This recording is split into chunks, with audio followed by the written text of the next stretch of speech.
In the last video, Finding Information, we reviewed the best library tools for retrieving different kinds of information sources.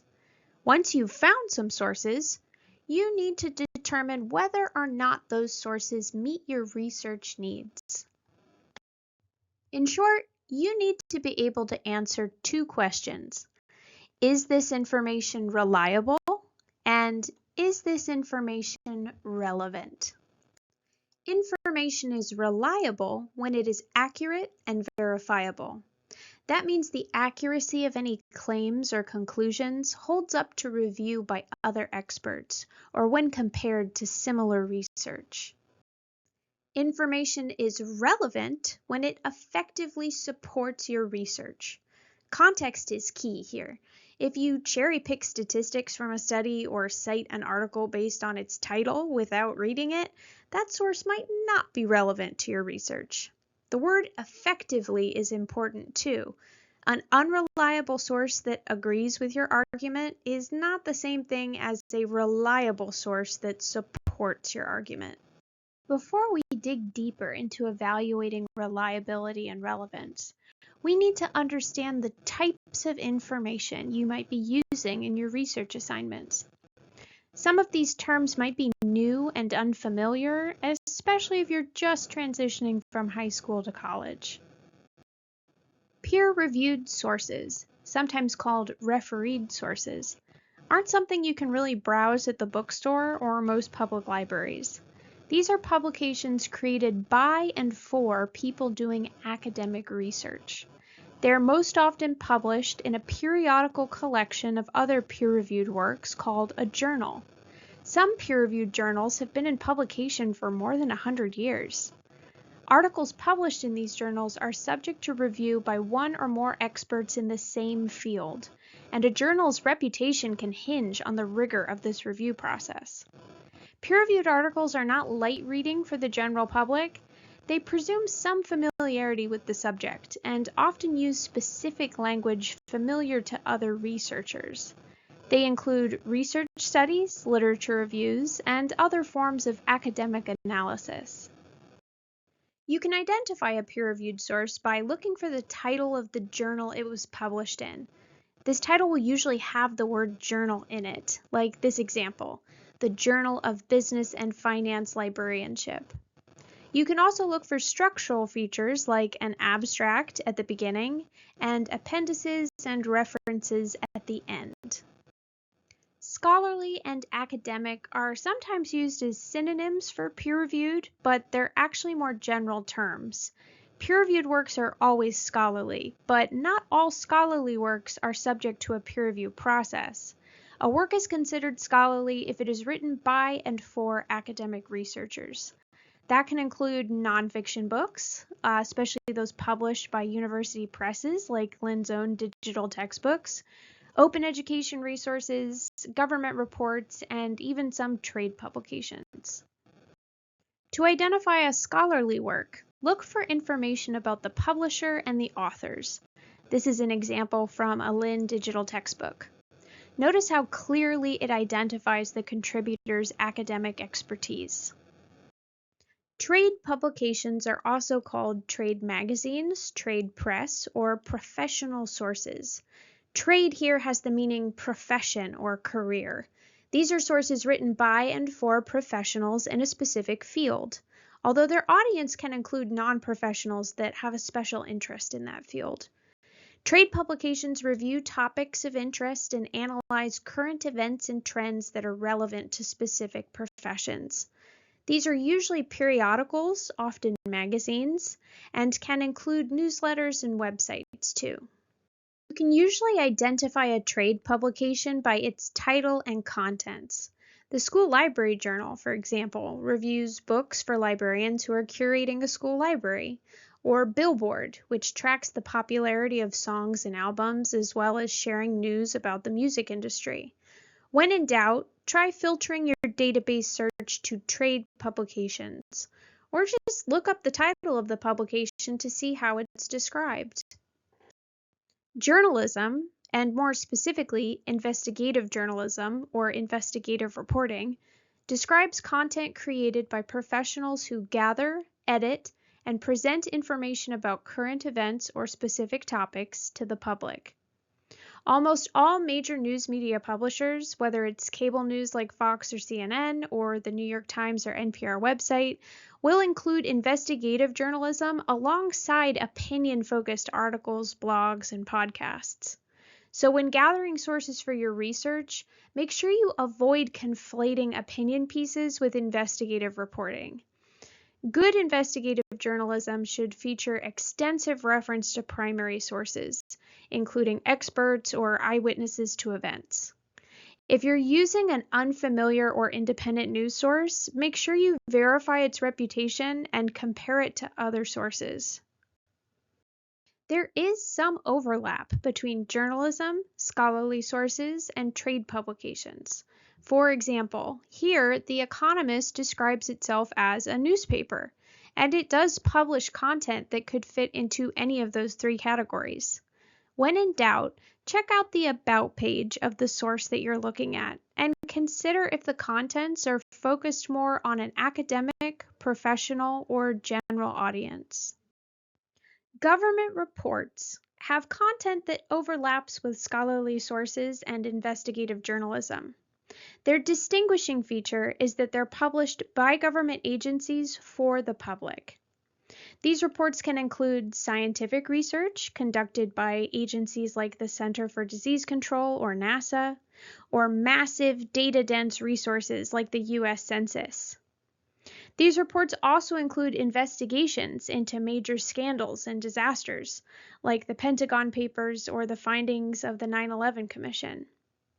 They also include small-scale reports from local government about finances, public services, or any topic that's related to the government's accountability to the taxpayer. Government reports are usually easy to identify. U.S. government websites are the only websites allowed to use .gov as their domain, and federal government websites will identify which department they belong to. Some local government websites, like this Florida Department of Education webpage, will use .org or another domain, but should still clearly indicate which government department they're related to. Reputable, respected, or authoritative are all terms you might see used to describe information sources. These are fairly broad terms, but if your professor uses one of these words in the instructions for a research assignment, they're saying, pay attention to the expertise of the author and the reputation of the publication.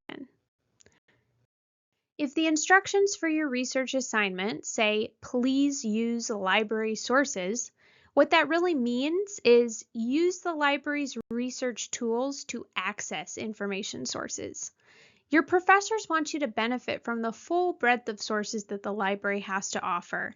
That includes curated, reliable information of all the types discussed in this video so far, and many individual articles and data sets that are not freely accessible through Google Scholar or AI assistants.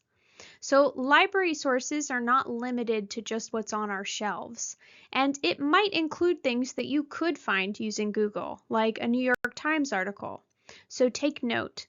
Your professor isn't specifying where to find your sources, but how to find them. Popular sources. We usually associate the word popular with stuff lots of people like, but its meaning in a research context is a little more specific. Popular sources are the opposite of scholarly sources. They encompass anything written by or for non-experts. This can include works that happen to be created by experts or researchers. The key here is that their intended audience is the general public. A lot of the nonfiction you see at the bookstore falls into this category, although sometimes an expert work can become a bestseller. It also includes most of the content created for social media: blog posts, podcasts, YouTube video essays, TikToks, Twitch streams, and more. Now that we're familiar with the language used to describe different kinds of sources, we can circle back to reliability and relevance. What does the type of information source have to do with that source's reliability? Scholarly, peer-reviewed sources trade publications, investigative journalism, and government reports are all subjected to some form of internal editorial review before publication. This means you can usually look up not just the credentials of the author, but the names and credentials of the editors and reviewers responsible for ensuring that publication's accuracy. Here's an example from the website of the prestigious peer-reviewed science journal Nature.